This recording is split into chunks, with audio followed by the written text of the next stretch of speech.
Nesse momento agora nós vamos apresentar mais um dos nossos convidados, aqui o Orion Teixeira, o cientista político. Seja bem-vindo, Orion. Prazer, Fernando, estar aqui com vocês, o Hugo e a professora Simara. E aqui para a gente debater também, ainda no finalzinho aqui sobre a República, temos também Hugo de Castro, que ele é representante da Casa Imperial do Brasil, e também a professora Elcimara Teles, que é cientista político. Bom, agora que nós estamos retornando, e no primeiro momento nós estávamos discutindo aqui sobre os avanços sociais que tiveram da República para cá. Realmente foi avanço, nós deixamos de ser uma monarquia e entramos para uma oligarquia, foi golpe, mudanças vieram, não vieram, e as questões sociais até hoje se discutem. Então, Simara, aproveitando, você estava comentando sobre a questão da terra, essas mudanças que tiveram, eles estavam tentando fazer essas mudanças e até hoje nós estamos desejando a mudança na questão do uso da terra. Vamos dar continuidade nesse ponto. Eu acho que as coisas no Brasil, o Brasil, como eu estava dizendo, ele foi uma das poucas, foi a única monarquia que houve nas Américas e, além disso, ele foi um dos poucos países que não produziu uma revolução de fato. Ele sempre teve uma cultura política no sentido de fazer uma articulação entre as elites brasileiras, ora entre a aristocracia e entre os militares, ora entre os militares uma certa burocracia, o que gerou sempre a falta de participação popular nas decisões políticas no Brasil e sempre gerou um sistema, seja ele um regime monárquico ou republicano, que foi excludente de participação, excludente também de direitos sociais. O Brasil, ele produziu um liberalismo importado da Europa, só que esse liberalismo era defendido pelas mesmas pessoas que possuíam escravos, que deturpam um pouco o sentido do liberalismo, que é a produção de uma mão de obra assalariada. Então, o Brasil é, desde sempre, um país que nasceu sobre a força de um poder muito centralizado, seja o poder do imperador, seja o poder, de alguma forma, dos militares, e seja a valorização exacerbada do presidencialismo e do presidente, como nós temos agora. E, além disso, ele nasceu excluindo socialmente. Por exemplo, esses escravos e as pessoas de cor negra não foram imediatamente agregadas à sociedade. Até hoje elas sofrem um processo de exclusão muito grande, e tampouco aquelas pessoas que poderiam sofrer uma maior redistribuição das terras, que eram bastante concentradas no Brasil, ainda não foram favorecidos. Então, o Brasil avançou, sim, muito, mas avançou muito ainda com muitas lacunas. Quais lacunas? Uma dificuldade muito grande de uma cidadania no Brasil que dê aos brasileiros a sensação de pertencer a esse Estado, de pertencer a uma república, de pertencer à coisa pública. Então, houve avanços, mas eu não acredito que eles tenham sido suficientes ainda para nos colocar para nos considerarmos como superado o processo civilizatório no Brasil. Só que o processo civilizatório no Brasil sempre é feito de cima para baixo. Então, acho que a gente não precisa nem de um monarca com poder, nem de um presidente com mais poder. A gente precisa democratizar aí essas relações entre o Estado e a sociedade, criar maiores canais de interlocução política e criar também uma estrutura social que seja mais permeável à cidadania, que ainda é incompleta no Brasil, do meu ponto de vista. Ter mais capilaridade. Sim. Orion, deixa eu te fazer uma pergunta, aproveitando esse ponto que ela está comentando sobre a concentração do poder. Concentrou o poder, praticamente as decisões ficam só naquela parte da elite, e a falta da capilaridade, a falta de chegar em todos que realmente necessitam, não está chegando. Talvez uma das mudanças que a gente precisa ter hoje seria um maior fortalecimento da municipalidade? Sem dúvida, porque a própria monarquia, como o professor já havia comentado, ela caiu em função de várias revoltas que foram acontecendo e que, pouco a pouco, as elites foram se apropriando desses movimentos para depois convergir nessa chamada a proclamação da República, né, que as elites políticas, elites também civis e militares assumiram, usando os próprios militares para tomada do poder, como a gente já disse aqui, de um golpe de Estado, como tem acontecido também durante a República, né? Tivemos várias investidas militares nesse sentido.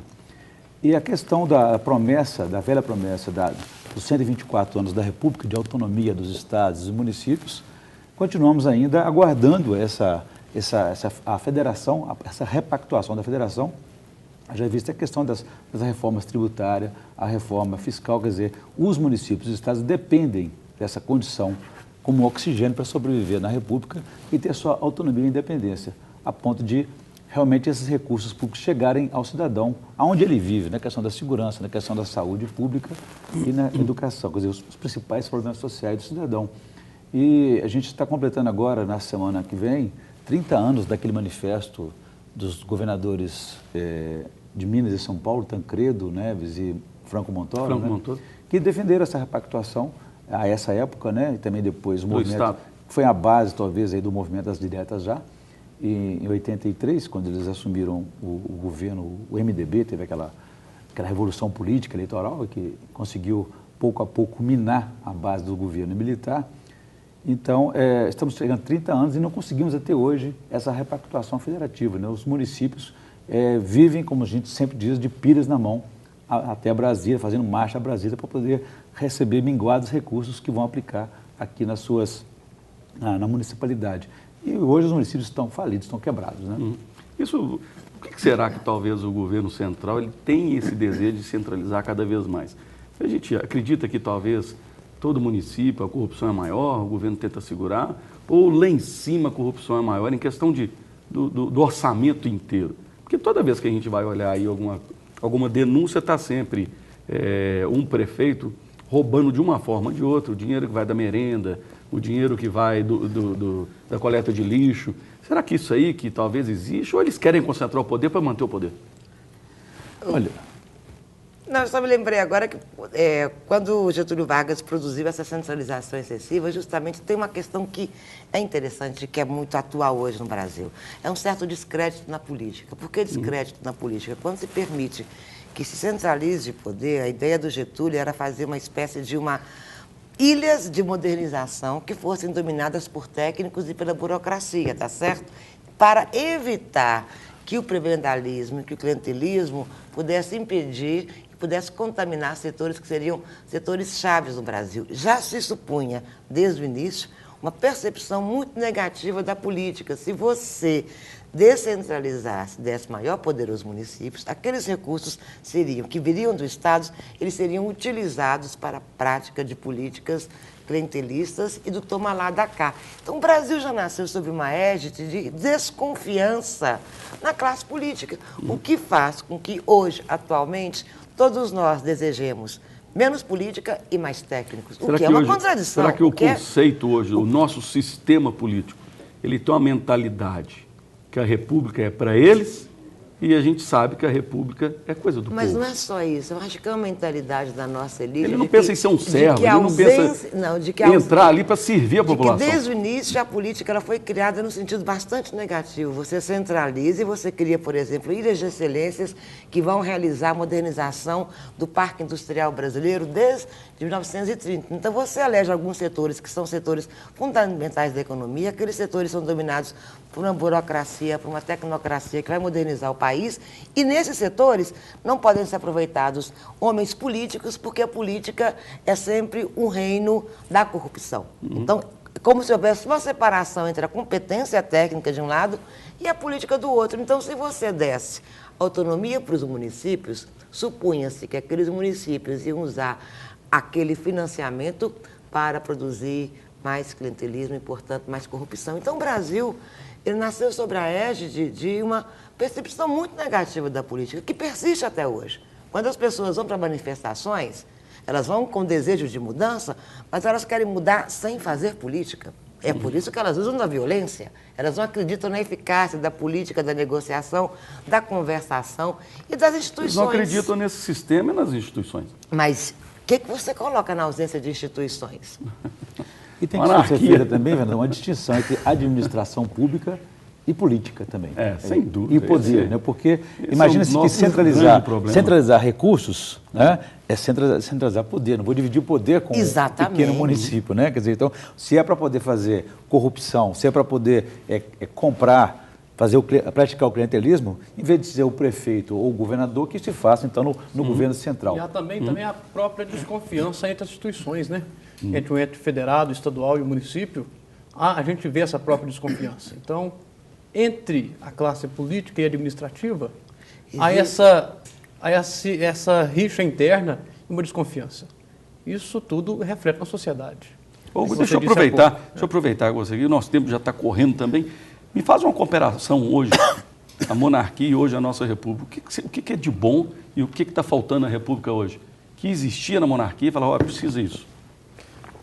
A monarquia, voltando ao ponto que a professora falou agora há pouco, que você também disse, do funcionário, né, do político ser um funcionário do povo, vocês vão entender apenas de uma frase que a princesa Isabel, ainda pequena, perguntou a Dom Pedro, porque Dom Pedro II, quando ia a uma cidade, o primeiro lugar que ele ia era a igreja e depois a escola.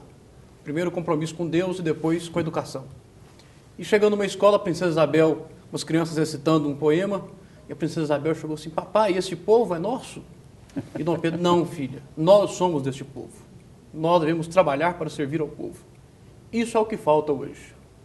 Os governantes, os administradores públicos, terem essa ideia, essa concepção... Mudança de mentalidade. De que eles não estão ali para serem servidos por nós. O próprio nosso Senhor Jesus Cristo disse isso várias vezes. Nós devemos servir, nós somos servos. Né?